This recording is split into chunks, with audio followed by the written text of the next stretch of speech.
Hey everybody, Zee Garcia here, and welcome back to Best of the Month, where a bunch of us are going to tell you about the best new to us games we've played over the last month and why we liked them so much, all right? So here we go. I'm going to kick things off right away with my pick for Best of the Month, and that is Tack, which is an abstract game for two players with a real interesting feel to it, a nice cadence.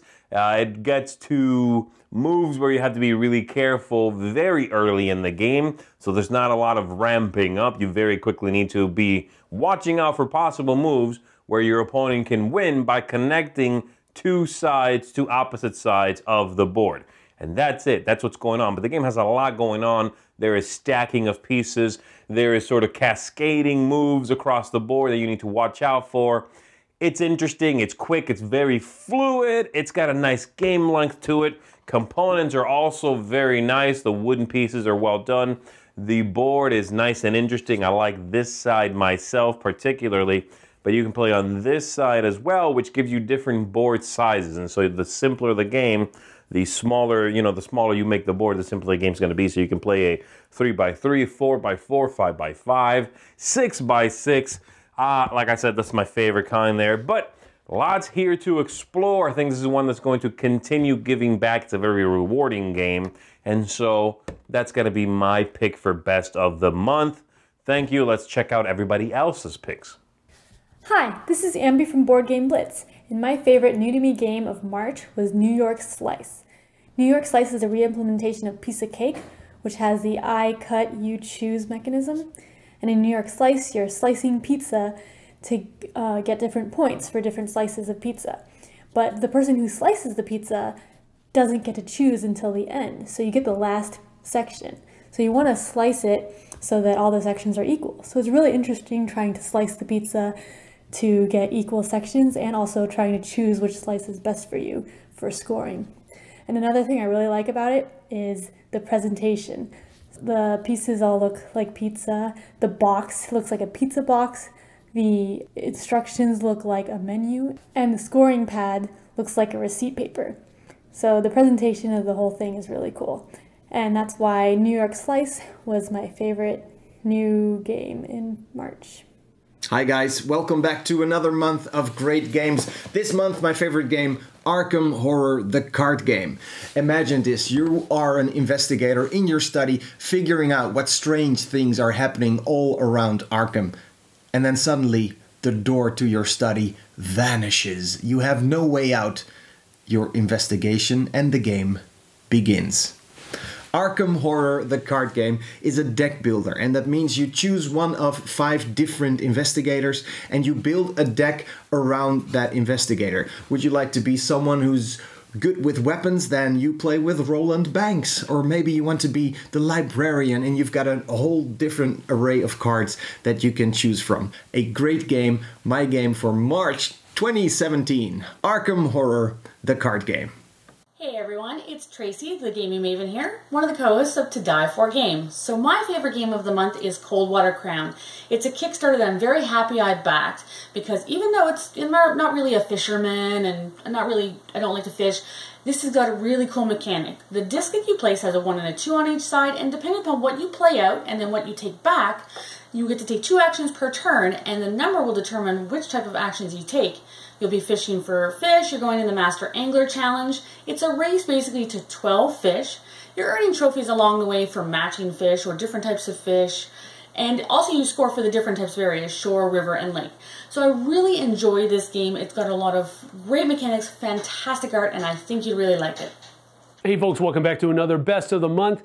This month, or rather last month in March, my Best of the Month was Spoils of War. I got to play this at Gamma Trade Show, and I really enjoyed it a lot. Now, I'm not usually a fan of Liar's Dice. I'm really not a fan of it at all, and that's pretty much the core mechanic that's going on with Spoils of War. So why do I like it? Why is it my Best of the Month? It's everything that got added to that core concept of Liar's Dice.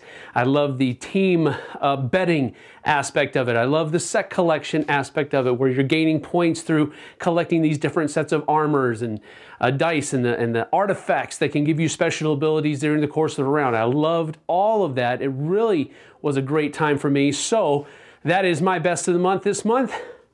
Spoils of War from Arcane Wonders.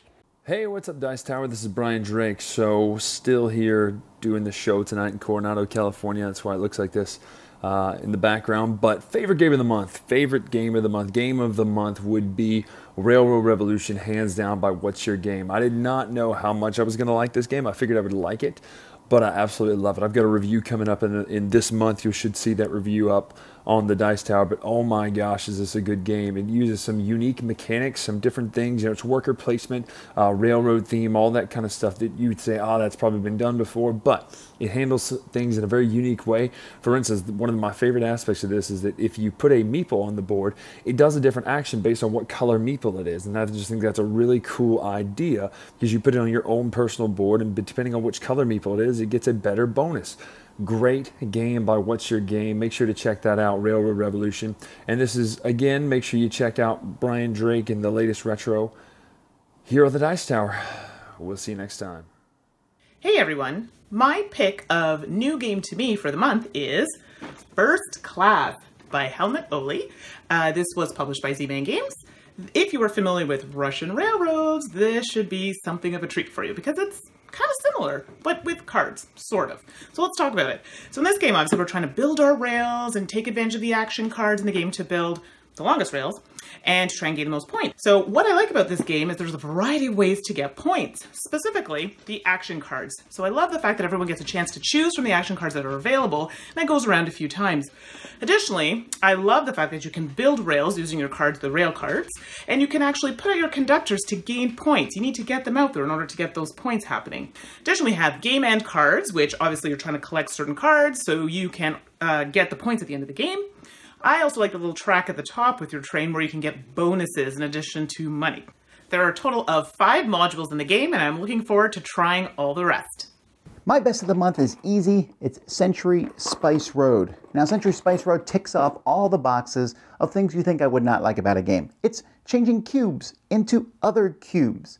However, the fact that you can use cards and use these cards to try to figure out the best methodology of switching these over, combined with the speed of the game, just really makes me enjoy this one. I really like the idea of playing a card, doing this. It has a lot of mechanisms I like, where if I want a certain card to add to my hand, I can't play cards until I pick them all up again. But the fact that the game just speeds around, I'm like, ooh, what am I doing next? What am I doing next? What am I doing next? The last time I played a game this quickly was probably Dominion. Either way, this game is a lot of fun and will probably be in my collection for a while. Century Spice Road.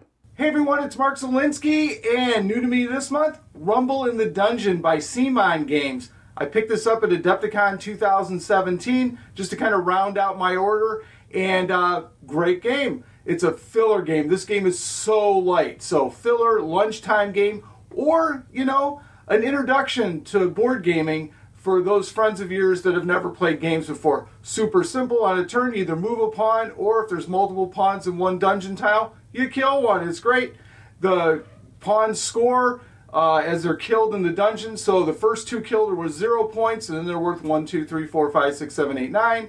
And of course, you know, the top one's worth 10. You can get that 10 points by either being the last one in the dungeon or by getting the treasure chest out of the dungeon. Very cool game. Check it out. Rumble in the Dungeon. Hello everyone. This month I tried Pandemic the Cure while I was in London. We visited the local board gaming cafe, and this was a game they had, and I really love Pandemic because as a medical student the theme really appeals to me of saving the world from these deadly viruses. So every implementation of Pandemic I of course have to try out. What I really love about Pandemic the Cure is that it's not like the theme of Pandemic has slept over it. It is a whole another beast altogether. Every different player has different dice. It has so many different dice, and that's really something that's really cool. Another thing I really like is that it really plays good with 2 players. Sometimes Pandemic can be a little bit too big, but Pandemic the Cure is really good to play with 2 players. It plays fast and it's over before you know it, and probably you will have lost by then. So this month I am recommending Pandemic the Cure. Hello, and my pick for the month of March is Coal Baron, the great card game. designed by Wolfgang Kramer and Michael Kiesling, and published by Stronghold Games. I'm a big fan of the original board game, Coal Baron, and was excited to hear that they were making a card game out of it. I'm sure glad I picked up this title because they are really completely two different games. Some of the mechanics are still there, like the worker placement, but this warrants a space in my collection because they play so differently. Well, my pick for the month of March is Coal Baron, the great card game. Check it out. Hello everyone, I'm Jason Peacock.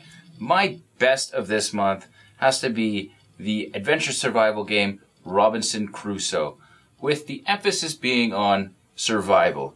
This is a fully cooperative worker placement game of sorts. Everyone is working together trying to invent things that help them stay alive, repair their palisades, go exploring the island, hunting bears, taking shelter from the horrible weather. Now, this game comes with a bunch of scenarios. I've only played the first one about 3 times, and I've played them with my 8-year-old son who grasps this game perfectly. We have so much fun. Now, the game is brutally hard. We haven't gotten close to winning, but we've never had so much fun losing.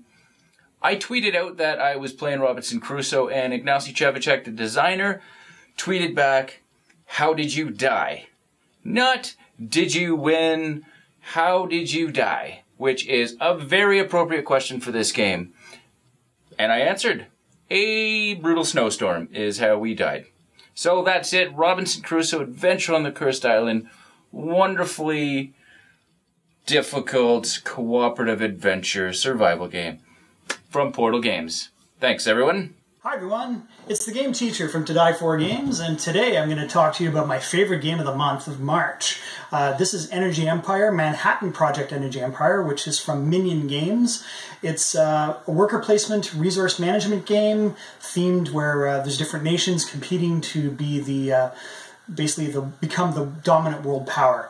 And I really love the theme of this game. I love the quality of the components and the artwork. The cardboard's really thick. It's got some nice custom components for the resources, and I really love the gameplay overall.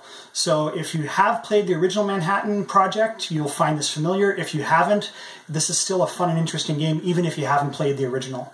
So check it out, Manhattan Project Energy Empire from Minion Games. See you later. Hey friends, Chubby Meeple back here to talk about my favorite game that I played in March of 2017. My pick for this month, Role Player from Thunderworks Games. It's character creation, kind of creating that fantasy, kind of D&D kind of character. You're rolling dice to fill in all the stats for strength and dexterity and charisma, wisdom, intelligence, all those typical stats you see in an RPG. And the one who does the best job doing so, creating their character, is the winner. So you've got some backstory that earns some extra points for it, kind of determines what color dice need to be in what slots. There's some alignment that determines, your whole chaotic evil, chaotic good, neutral kind of alignment you earn some bonus points for. Really looking forward to the Monsters and Minions expansions coming out later this year, so that once you've created your character, you can take it out and fight it. It's going to be so much fun. So definitely, I know it's can be tough to get a hold of right now, but if you can find a copy of Role Player, grab it. It's an absolute blast to play. Tons of dice to chuck. Again, I'm the Chubby Meeple. Keep gaming, friends.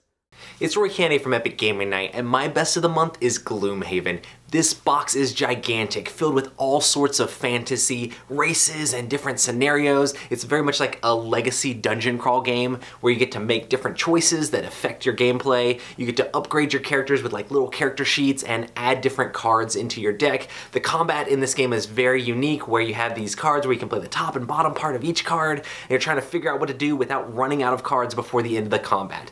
So for me, my best of the month is Gloomhaven. Howdy folks, Rebecca and Hunter here with the Family Showdown, and our game of the month is Star Trek Ascendancy. We recently got to play that in Wichita Falls at FallsCon, and it is a blast. It's minimum 3 players, so we don't get to play that typically, and it was a fun, very nice surprise, one of our new favorites. Yeah, we love Star Trek Fleet Captains, but that's not a true 4X game. Star Trek Ascendancy gives you all the love of a 4X game wrapped up in a nice little Star Trek package. Our game of the month, Star Trek Ascendancy. And that's going to do it for us, everybody. Big thanks for tuning in. Thanks to everybody who participated in our best of the month. And we're going to see you next month with some new picks. Hope you found something cool to look into. See you next time. Thanks so much for watching the Dice Tower videos. Find more great videos and reviews, as well as our top-rated audio podcast at Dicetower.com. The Dice Tower is sponsored by Cool Stuff Inc. Cool stuff in stock. I'm Eric Summerer, and you've been watching the Dice Tower.